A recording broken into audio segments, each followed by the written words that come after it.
Hey, it's Rachel from All About Planners. So this is a planner that I found when I was in Rome. It didn't really have a brand on it. It just said the Ivory Collection, and looking at the inside pages and at the back of it, it doesn't really say the brand. I will include the shop, however, that I found at below because they had quite a few different variety of layouts from this same brand.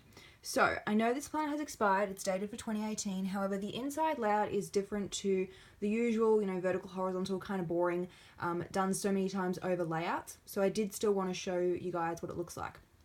So the page size is around about 5.25 by about 8.25. So it's around about A5, half US letter, that kind of page size.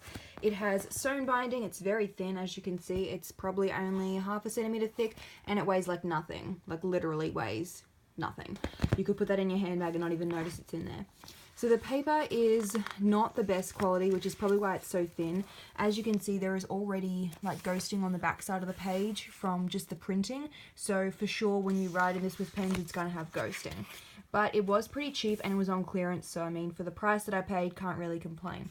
So the other thing that you'll probably notice about this planner, it is in another language. So it does have English. It's got like March and then Marzo.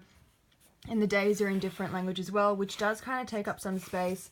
But it does mean that you can live anywhere in the world, or just about, and use this planner, because obviously most people speak English, and the other language, which I'm assuming is Italian, because I found this in Rome. So you've got some overview planning pages, some dates at a glance, and then we go into some of the more unusual pages. So these planners, there was a few different layouts of them, and all of them had these kind of random extra pages, which reminded me of the Moleskine. So like time zone converting, measurement converter. This one's got worldwide holidays. So kind of random pages that, to be honest, I probably wouldn't look at, like major airports. There was like a phone number one. So I'll just show you these quickly before we go to the actual planning pages. That's what I mean by the time zone map. It's a cool map, but I probably just Google it or check my phone. Weights and measurements. And then some important dates pages, and then we go into the actual planner. So for each month you get a monthly calendar, which you'll probably notice has 6 lines. So we've got 1, 2, 3, 4, 5, 6 lines to write on, and the reason being is that it stops the split boxes. So if you watch any of my other planner review videos, you know that it drives me absolutely nuts when planners split a box in 2. They usually do it diagonally, and then you got to try and fit 2 days worth of plans into one. It just doesn't work. So this one instead adds the 6th row and then puts the date down the bottom there. Now, it's not really my preferred method. You may as well just restart the numbering up here and then save all this space. However, it's still better than a split box, so just keep that in mind. It does have little dates at a glance calendars for the previous and the next month, and then some line writing space down the bottom, as well as a big sidebar. So let's get to the weekly spread, which is the reason why I wanted this planner all along. So as you can see, it's quite a different layout. So we've got a schedule section in the top half, which starts at 6 AM and goes through until 8 PM. I'm not really sure why it has that. I'm assuming it's the public holiday code, so by country they coded each of them, and then they'll put that in there, which is a good idea. However, it's now used up all the planning space, so it'd probably make more sense if they just listed it like up the top or something, but yeah, they've kind of cut into the planning space there.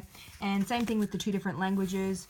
Saturday and Sunday share the same amount of space as one weekday. However, you do get heaps of note space down the bottom. So I think if you were someone who had lots of appointments, this could be a good option, and then you can list out all of your to-dos or reminders down the bottom. And it does have little dates at a glance calendar repeated. Unfortunately, on all of the weekly spreads, to me it doesn't really make sense when a planner does that, because you can just go to the monthly spread and see the dates there anyway. Some people might like that. It's just a con in my opinion, like it's taken up quite a bit of the line note space. So that's pretty much all I wanted to show you guys with this planner for, because of this weekly layout. I like it, it's different. It could be easily replicated if you do bullet journaling as well. Now at the back, there is some other pages. If I just flick to the back. The notebook doesn't really stay open on its own unless you really bend the spine, which I haven't done yet, but do it now. So if I like break the spine, to like pinch it backwards, and then it's more likely to lay flat on its own. So at the back we have some international code numbers. This is what I meant like with the dialing codes. I'm just going to Google the number if I need it. Like I'm not going to think, oh, I'll check the back of my planner for the international codes, and I don't really ring I can't even remember the last time I rang someone overseas, so not really sure that would get much use. Phonetic alphabet. Now, I could actually use that at work when I'm trying to spell things out.